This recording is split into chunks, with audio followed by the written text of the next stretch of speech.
Good morning and welcome to life with ইন্দিরাতে আপনাদের সবাইকে। তো ব্লগটা কালুকে দেখিয়ে আমি স্টার্ট করছি, বিকজ গতকাল কালু শ্যাম্পু করে চান করেছে, দাঁত মেজেছে, ক্লিন বয় হয়ে গেছে, গুড বয় হয়ে গেছে। তো কালু সবাইকে দাঁত দেখাতে চাইছে, ব্রাশ করেছে। এটা হচ্ছে কালুর দাঁত, এই যে। তো কালু এখন গুড বয়, ফ্রেশ বয় হয়ে গেছে।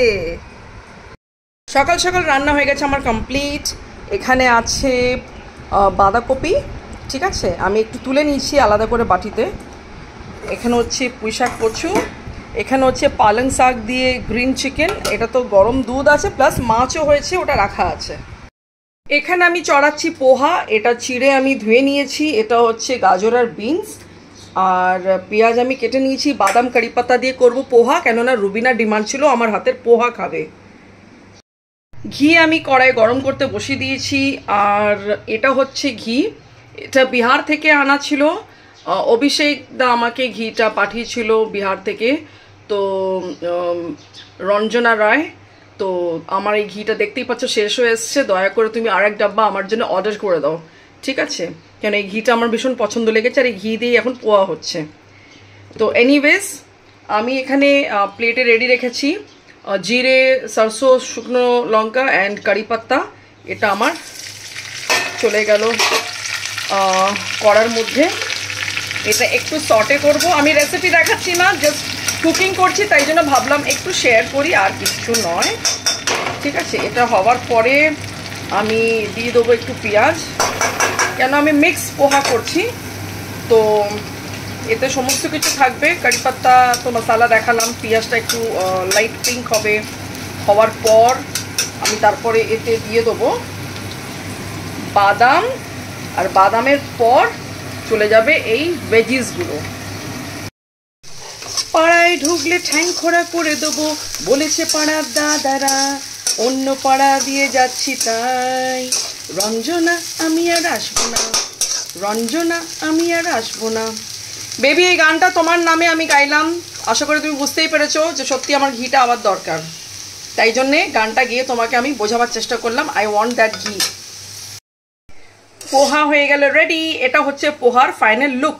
কেমন লাগলো প্লিজ আমাকে কমেন্টে জানাবেন। কালুকে দিয়ে দিলাম ব্রেকফাস্ট, ওর চিকেন আর পাম্পকিন বয়েল উইথ রুলস। ও ব্রেকফাস্টেও এটা খায় আর ডিনারেও এটাই খায় ও। সকাল থেকে হরিতরি করে সমস্ত কাজ কমপ্লিট করা হয়ে গেছে। আপনাকে দেখালাম এক্ষুনি আমি পোহা বানালাম। তো আমি পোহা প্যাকিং করলাম রুবিনার জন্য, একটু রঞ্জনার জন্য রাখলাম, আর আমার জন্য এই ব্রেকফাস্টটা আমি নিয়ে নিলাম। তো এরপরে আছে আরও কিছু কাজ, যেরকম ব্যাকগ্রাউন্ডে যে আপনারা কার্টেন দেখছেন, তো পর্দা চেঞ্জ করতে হবে, বেডশিট চেঞ্জ করতে হবে, যেটা আর কি আমাদের উইকলি রুটিন থাকে, সেগুলোই করব। তারপরে বিকেলে আসছে রঞ্জনা, তার সঙ্গে সবার দেখা হবে আপনাদের। এই একটা জিনিস আপনাদেরকে খুব দেখাবার ইচ্ছা ছিল, এটা মানি প্লান্ট, তো আপনারা অনেকেই বুঝতে পাচ্ছেন, কিন্তু দূর থেকে দেখে মনে হয় প্লাস্টিকের, বাট না, এটা হচ্ছে অরিজিনাল। এটা আমার ব্যালকনিতে হয়েছে, ছোট থেকে বড় পাতা সব রকমেরই হয়েছে।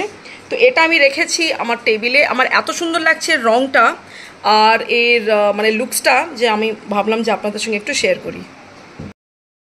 রুই মাছের কিছু ডিম ছিল, তো আমাকে রুবিনা বলেছিল একটু ডিমের পকোড়া করতে, ইভেন আমার জিম ট্রেনারও বলেছিল, তো সেই পকোড়াটা করছি। আজকে আমি এটা জিমে নিয়ে যাব। কার্টেনটা চেঞ্জ করছি, কার্টেন আমি চেঞ্জ করে নিয়েছি।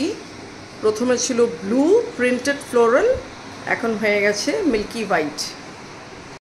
বেডশিটও করে ফেললাম চেঞ্জ। লাঞ্চের পরে ভাবলাম একটু রেস্ট করব, একটু নেব পাওয়ার ন্যাপ, তো কিছুই করতে পারলাম না।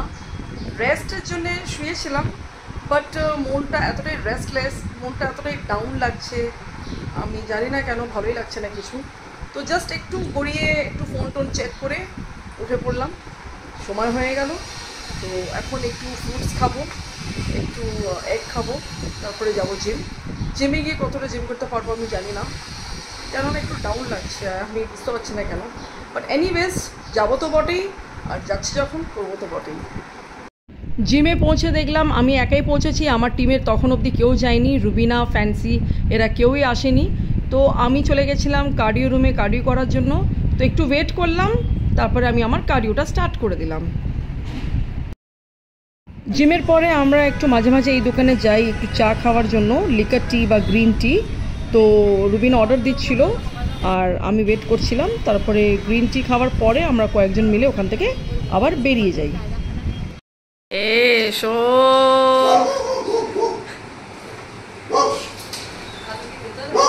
ওটা বন্ধ হয়নি, please check your door properly. গায়ে জোর বাড়াও, গেট বন্ধ করতে পারছো না। প্রোটিন ভিটামিনের আর একটু দরকার। তুই কি টি শার্ট পরেছিস? কি? ও মাই গড। নাও তুমি এবার ওই তিলোত্তমাকে বার করো। হ্যাঁ যাও বার করো। আরে ওই তো গেটটা খোল না। আস্তে আস্তে, এত নাচার কিচ্ছু নেই। হ্যাঁ ঠিক আছে, এদিকে এসো, এদিকে এসো। আরে এমন করছে মনে হচ্ছে 6 মাস দেখেনি। আচ্ছা wait, relax, calm down, relax. আরে লোক এসছে ঘরে, লোককে বসতে দে।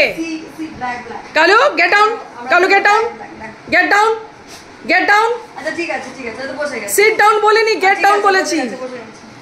সিট ডাউন বলিনি, গেট ডাউন বলেছি।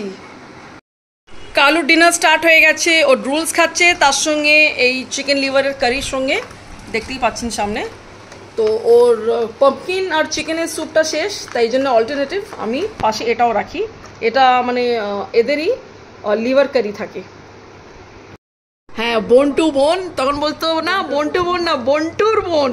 ওদের সব মানে আগেকার টাইমে যত বাঙালি পাড়ার আড্ডাবাজি, বাবা বলতো বন্টুর বোন, বন্টু বোন বলনি, মানে খুব একটা সুবিধার নয়। তোমার দাদুর অনেক গার্লফ্রেন্ড ছিল কিন্তু নানো, পিকনিক গার্ডেনে ছিল, দাদুর গার্লফ্রেন্ড ছিল। হ্যাঁ এখনও আছে তো বোধহয়, বুড়িয়াটা কি নামটা আমি ভুলে গেছি। মা জানবে, মা জানে। ইংলিশ অ্যাংলো ইন্ডিয়ান বুড়ি, এই আর কি। হ্যাঁ না রঞ্জনার সঙ্গে করছি আমরা জমিও আড্ডা। কালুর তো ডিনার হয়ে গেছে, এবার আমরা হব ফ্রেশন আপ, কেন আমি একটু আগেই জিম থেকে এসেছি। তো করে আমরাও করব ডিনার। তো আমি আমার ব্লগটা আজকে এখানেই এন্ড করছি। যদি ভালো লেগে থাকে, do like, share and subscribe my channel, and thank you for watching my video. Good night.